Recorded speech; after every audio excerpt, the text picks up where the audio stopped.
Start by removing the 4 center bolts so you can install the center panel. Next, install your 2 light brackets across the top bar.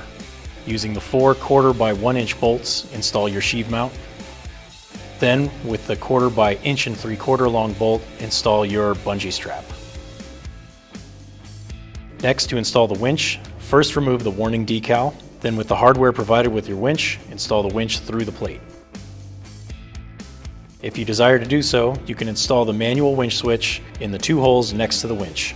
Next, install your 2 light bars using the 4 5mm bolts. Now your rack is fully assembled and ready to go on the vehicle.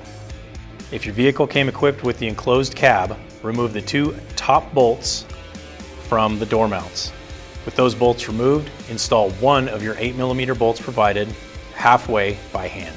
With an extra set of hands, install the rack over the first half installed bolt, then once it's in place, install the second bolt in the upper mount. Now that the rack will hang hands-free, you can install the lower mounting bolts. Again, if your vehicle was equipped with an enclosed cab, use the 2 provided spacers for correct spacing on the rack. We recommend you use blue Loctite on these M8 mounting bolts. Once all 4 bolts are started, you can tighten all 4 of them down. Go around and check all your bolts one more time and make sure everything is tight. For wiring of the winch and lights, see the manufacturer's instructions. Thanks for watching, and we'll see you on the trail.